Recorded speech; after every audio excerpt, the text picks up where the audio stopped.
Hoy, Congressman Kimbo, galing po ako sa Kamara. Hindi ko po kinakailangan si SAS para sabihin na mas matindi ang extraordinary expenses.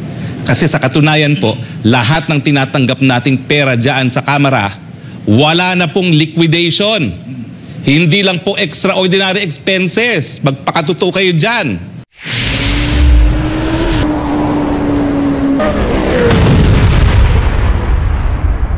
Po ay kongresista, 2 taon naman ako nakaupo dyan, wala pong liquidation ang mga budget na natatanggap ng mga kongresista. Pinipirmahan lang natin ng certification. Mas matindi pa po ang proseso at ang patakaran dyan sa Kamara. Naging kongresista po ako, pinirmahan ko yung mga certification na yan. Nung bago ako, sa totoo lang po, ang dami nag-a-apply, yung mga dating staff na mga nawala ng kongresista. At ang palagi nilang sinasabi, kailangan nyo kami sa liquidation dahil mahirap ang liquidation. Mula po nung 17th Congress, tinanggal na po yung liquidation. Certification na lang. Yan ang extraordinary expenses ninyo. Confidential and extraordinary expenses. Lahat ng natatanggap ng congressman. Magkano yan? Nung panahon ko po, kasama ang sweldo, 700,000 a month.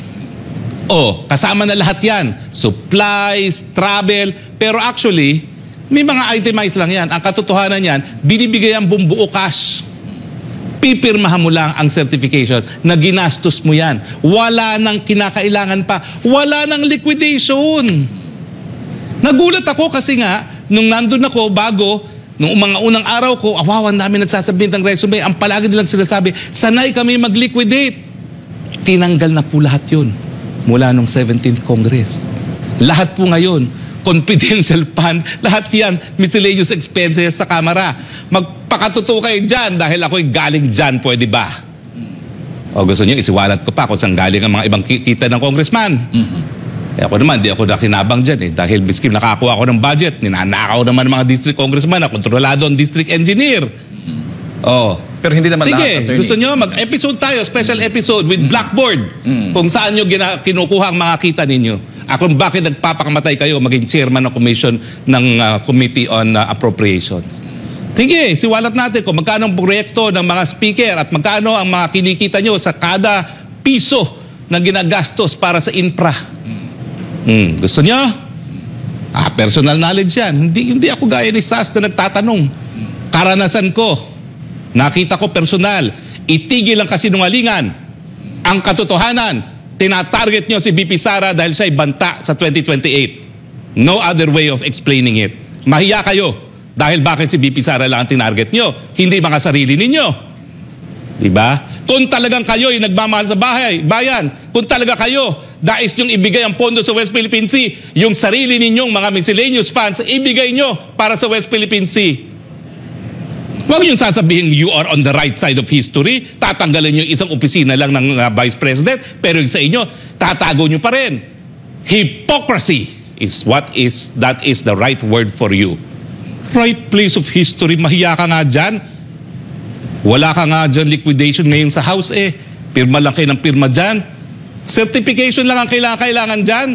Tapos, ang gagaling, we are on the right side of history. Anong right side of history? Parang mali ang history alam mo. Sige kayo. Huwag niyo akong hamunin. Ako nakikisama. Dahil minsan nga ako yan ang kultura dyan Makisama ka, kaya tahimik ka dyan. Pero huwag kayong magsisinungaling at huwag niyo kayong asahan na mananahimik yung mga taong nakakaalam talaga kung anong patakaran dyan sa House.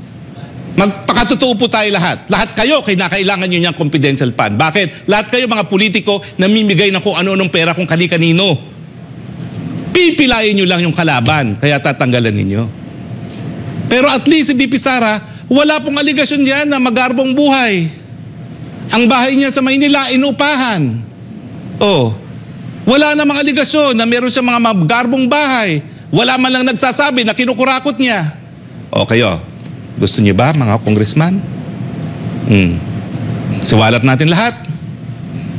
Tigil po ang hypocrisy. Magpakatotoo kayo lahat dyan. At saka, dapat sundin natin yung tinatawag na due process, hindi lang due process of law, equal protection of the law. Kung tatanggalin ang confidential funds dahil kinakailangan doon sa West Philippine Sea, lahat tanggalin. Huwag mag-single out ng isang opisyalis lamang. Dahil pag nag-single out, obvious na mumuliti ka.